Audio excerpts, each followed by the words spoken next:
Salutations everybody, it is Matty here today, and sometimes content just begins with reflection. So in all transparency, the month of July has been very slow. There's that post-E3 fatigue. So I've taken this time to sort of pull out, take a look at all the content I do, see what works and what doesn't. This got me down the Fallout rabbit hole, because for you OG Matty followers out there, you'll remember your boy was the Fallout boy, not the band, but I was like the guy making a ton of Fallout content every single day for years. Fallout, Fallout, Fallout. It was all I lived and breathed. Like prior to Fallout 4, I played Fallout 1, 2, 3, New Vegas, Tactics even. I was all over Fallout.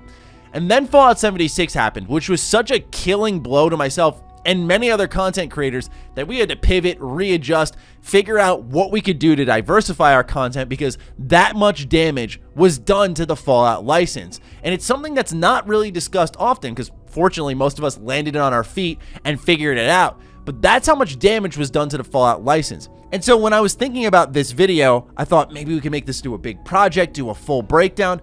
But sometimes simple is just good. So let's have a calm, cool, relaxed, chill conversation about the future of the Fallout franchise, where it is now, what fans want, and where it's heading. So if you're new here and you like Bethesda content, we do talk about Bethesda pretty frequently, and if there was ever a new Fallout game, I would be all over it. So subscribe, you're in the right place. So let's get this started. The Fallout license is handled in one of the most unique, frustrating ways. It's reminiscent of how I feel about Bully, where you see Rockstar going out and making the likes of another GTA 5, another re-release, or they make a new Red Dead, which is fantastic, but Bully is just chilling in its grave. Sly Cooper, chilling in its grave. It gives me those feelings of dead, while Fallout isn't dead. Far from it, in fact. Fallout 76 is getting an expansion called Expeditions, where we're going to be visiting new parts of the Wastland.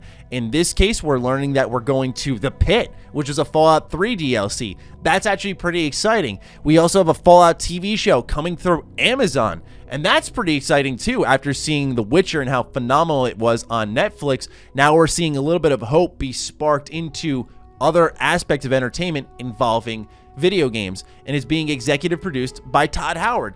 So I look at that stuff and go, Fallout isn't dead, but for fans like myself, it's weird because it almost does feel dead. As someone who, once again, lived and breathed Fallout for years, the thought that it barely crosses my mind now is honestly really sad. It truly is. Not because Fallout's bad now. I've made videos, you can go check them out, talking about 76 and how it's improved, but it doesn't feel the same. There's nothing quite like that new single-player world to explore in the Fallout universe. And when you take a look at the lay of the land, we got Bethesda Game Studios working on the very exciting Starfield. We have Obsidian, who's working on Avowed, amongst many other projects. And Exile is reportedly working on 2 IP, one of them being an FPS steampunk RPG on Unreal Engine 5. So a lot of the hands that could be in the Fallout cookie jar are pretty tied up. And we'll talk about that more in a sec. But it just highlights how frustrating it is to watch this IP be handled. Because on a business front, I've never seen an opportunity for more free money to be printed than with Fallout. We talk about it constantly. I probably have a dozen videos talking about it. A Fallout remaster would murder the sales charts. It wouldn't even be close. It would just be pure dominance by Bethesda. If they said, we're re-releasing Fallout 3, or, oh my gosh, we're re-releasing New Vegas. Granted, we got them on back compat. They're in Game Pass. But what if they did New Vegas Special Edition, Fallout 3 Special Edition? They put in those console mods. I'm going to say it. They put in Creation Club. They gave it a new look and feel. They made the shooting a little bit better. They tweaked some stuff under the hood, but it was still the RPG you knew and loved. You could not tell me that would not be one of the most modded games, most played games, most hyped games that year. Absolutely.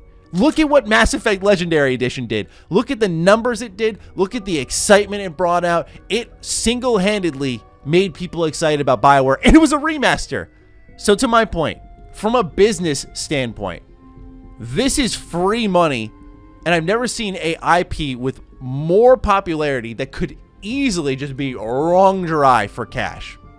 And they don't do it. And I respect that to some extent, but a remaster, I think most of us with new bells and whistles would happily pay for. And then you look at the future of Fallout even deeper. With 76 getting new updates constantly, you have to wonder, is this the roadblock? Is this what keeps us from getting a new single-player Fallout, a new remaster of Fallout? Would it be so damaging? Are the legs on 76 so weak still that if they were to do one of those two ideas, would it kill 76? That's a question that we can only speculate on. I'm of the mindset it wouldn't. 76 is so different from various Fallout games, it hardly emulates the true Fallout experience, that I think it would do fine on its own. Just how I think Elder Scrolls Online will live through Elder Scrolls 6. It'll be just fine. But at this point, you have to ask that question. Does Bethesda believe in 76 enough to say, let's remaster New Vegas? And yeah, I'm sure the player base for 76 would drop off a little bit, maybe a lot of it for some time. But people would eventually come back because they may be reminded why they love Fallout and they just want more Fallout. That's the reason I play 76 sometimes, is it's just a new thing in Fallout. It's not even like I like the game a ton. I do think it's improved a lot. I do enjoy it from time to time. But it's not even like I like it. It's just, oh yeah, something in Fallout. I got a new Fallout thing to play. This is really nice. So now let's bring it back.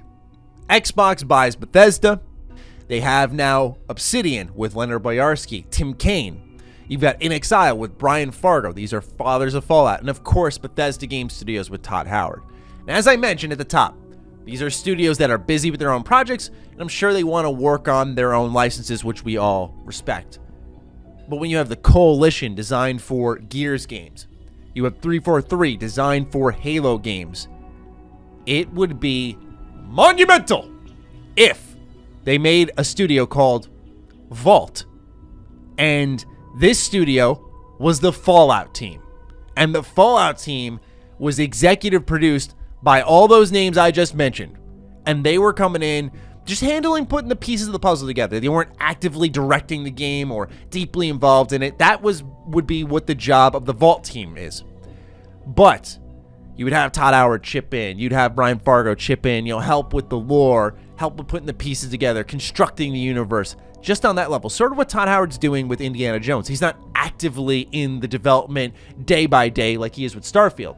He's helping be the in-between man between Lucasfilm Games and Machine Games and helping piece together what this Indiana Jones game is going to look like. I think there is so much potential there. And when you got Xbox remastering, I say with all due respect, when you got them remastering Age of Empires, which is a series that's good, but I wouldn't say it's as popular as Fallout. The idea that Fallout's just sitting there and like I said, feeling dead to players like myself is so frustrating in a unique way. Because it's not dead. Things are happening. But the future of the license is so hazy. I look at it and go, yeah, there's clearly a way we could get more content, but there's so many ifs, ands, or buts about it. Do they believe in 76 enough to outlive a Fallout remaster or a new traditional Fallout game? Do they like Fallout as an IP enough and see enough money in it, which they should, by the way? Just look at Shelter, look at Fallout 4. My God, man. Even 76 ended up charting. Is the license strong enough to justify making a whole studio around it? Because right now, the Fallout IP is just going to sit there. When you look at Starfield, what if Starfield's good? Then we got a real problem. Look how long it took us to get to Elder Scrolls 6, and that'll be exciting when we finally get there. But we're still about half a decade away from that. And I would argue the same thing could happen with Elder Scrolls. Though I know Bethesda babies Elder Scrolls more, which is why I think Fallout, with the way it's been passed around from studio to studio to studio, right? We talked about Interplay, Obsidian, Bethesda Game Studios, Austin. It's been dished around so much. What's one more studio in my eyes who can have a consistent output and the IP doesn't feel so dormant? It's not just an online game, because look at what it started as. Single player franchise. You can't tell me they're looking at it going, yeah, 76 is fine for fans for a while. And this may come across as a ramble and a rant, and it technically is, but I think it's more of a discussion on what could be. And it goes beyond even games, right? We talked about the show, but one of the most unexplored parts of Fallout media that makes zero sense. It happened one time with New Vegas in a comic, but there are no books, no comics for Fallout. With the amount of locations that can be explored in this universe globally, right? This is your chance to maybe say, hey, the games will be in the US, where I think most people are familiar with and like them most, but we can try out Fallout in the UK in a comic book. See what people think about it. There is so much room to just experiment there and for people to read and learn more about the Fallout universe. But they're doing nothing even there. They'll do shirts, they'll do pins, buttons, magnets, everything. But the multimedia approach for Fallout is so bonkers to me on so many levels. So I just wanted to talk about the future of the license, because with Xbox in the mix, there's more potential for life than ever before. And so I look at that and go, okay, there's hope. Especially with the talent on board, something special could be put together. But the question is, will they do it? And I will be the first to throw a party if they actually do. Especially with that Vault Studio idea. Take to the fucking bank. I could totally see that happening. But that's part of me also being a believer. So we'll see how it all pans out. Hopefully this didn't come across too much of like angry, upset fan who doesn't get it, because I do understand why things are the way they are. But it doesn't make how the license is handled any less frustrating.